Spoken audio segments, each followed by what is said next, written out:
what's up? It's your boy Yo Melly, my artist, producer. I just put out a mixtape, yeah, it's free.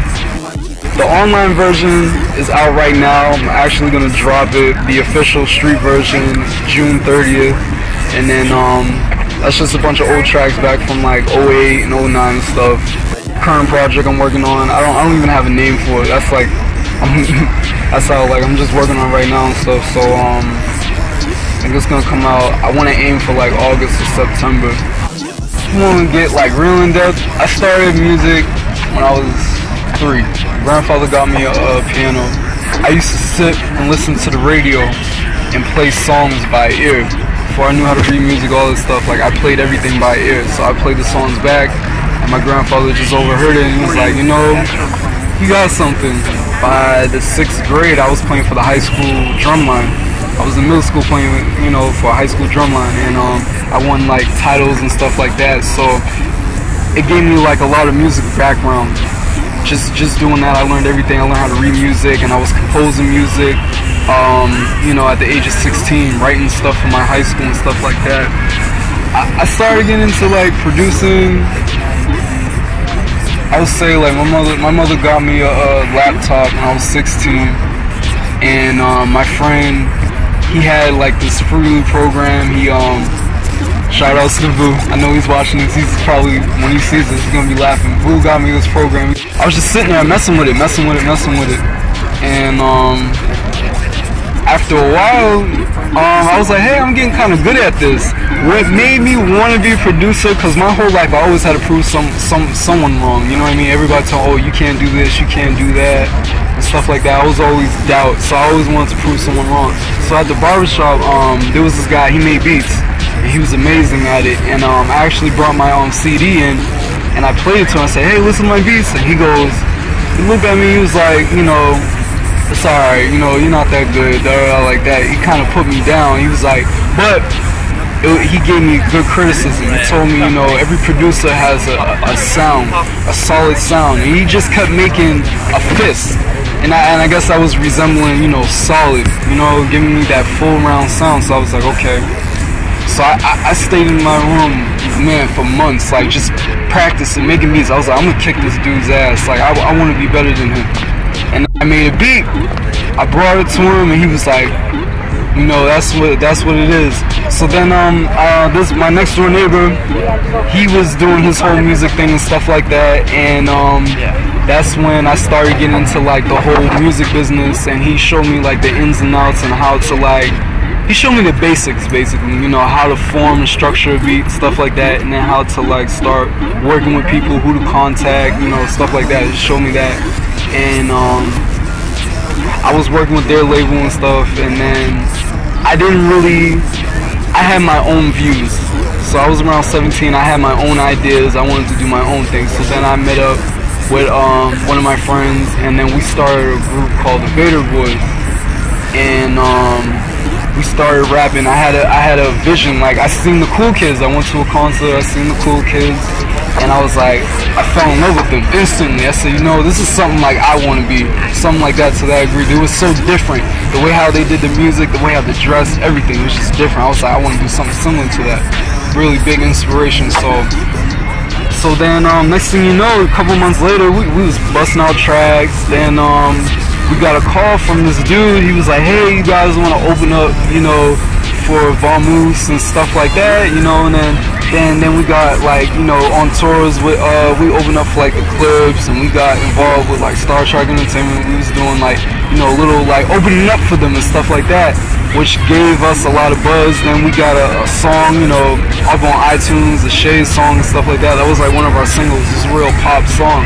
And then I performed it at my talent show, and it was crazy. Kids, everybody went crazy for it, stuff like that. And then, you know, due to certain business problems, we had to break up. So me and him still cool to this day now. It's like my brother to me. So, but yeah, we had to break it up. So I kind of was in a rut that summer, and I was like, you know, I need to reinvent myself. I need to come back out. So then, came back out with another track. I came out with I'm Coolin'. I featured it with my boy Hadij. Threw him on the track. Then I did a couple more other things. We did a couple more other songs. I did a track with Sunny Shots. Shout out to Sunny Shots. Alright, so like where I am musically, I'm rapping now just for now. Like I know, just so that I can get myself out there. Honestly, I'm not a rapper. I just happen to rap. But I make beats. I want to get my beats out there and stuff like that. I see myself, you know, I want to establish myself as like one of the greatest producers, like Quincy Jones. Like I want to work with bands, all that stuff like that. So rapping is just the gateway. You know, it opens that door for all these other things that I want to do. Rap is cool. I do enjoy doing it. I really do. But I feel like there's so much more than rap. Like I'm really starting to get into like house music, techno. I love jazz. I love like Erykah Badu, Jill Scott. I'm so much into that. I hardly don't even listen to rap no more, to be honest. Music from like the UK, like a lot of like artists like Sam Sparrow, or you know, just a lot of artists from England. It's more of like electronic pop. That's what I'm into, like that Euro pop, stuff like that. It just gives me that creative edge. It's really tough doing what I'm doing right now. It's frustrating because I'm coming up. No one really knows me. Yeah, your music could be good, but you know, people honestly don't want to f with me. Not at all. It made me take a lot of things into my own hands. Like I'm a real impatient person. I feel when you're doing this business, you gotta be really impatient. If you know what you're trying to do and you feel that you see it in your head, you have a vision, you go out and you do it yourself, because no one else is gonna work as hard for you as what you're gonna do for yourself. My inspirations, where I come up with a lot of it, like I always keep in mind like what my father taught me. He taught me like always be real with what you're saying, no matter what. Even if you're not, you know, even if you're not a gangster or whatever like that, you talk about what's real, what's coming from you, people are gonna feel it no matter what. So I talk about what I go through, and if you talk about the things that you go through in your music, you know, chances are a lot of people relate to it. You know, so in my music, I just talk about, you know, like in my first mixtape, I just talk about like an everyday team thing. I talk about my sneakers, I talk about how I'm cool with my shades on, I talk about how I seen a girl on the train, you know what I mean, like just normal stuff. Hopefully people relate to it. So yeah, and now like my future projects, I'm just talking about like the stuff that I'm struggling. I just write whatever is pressed against my mind, whatever I'm going through. So like it's crazy. Like I be sitting there thinking like, man, my music isn't really getting out there like that. You know, like I'm only promoting it the best way I can. I'm doing what I can, but it was crazy. Like just the other day, like me and my mother, we was heading up to Lowell. My little sister, she had a a recital to do. And these two girls was walking, and they kept looking at me. I'm like, oh, they figured, I don't know, they might think I'm cute or something like that. My mom was like, oh, they might like you. And it was crazy. They came up to me and it was like, you're Yo Melly, huh?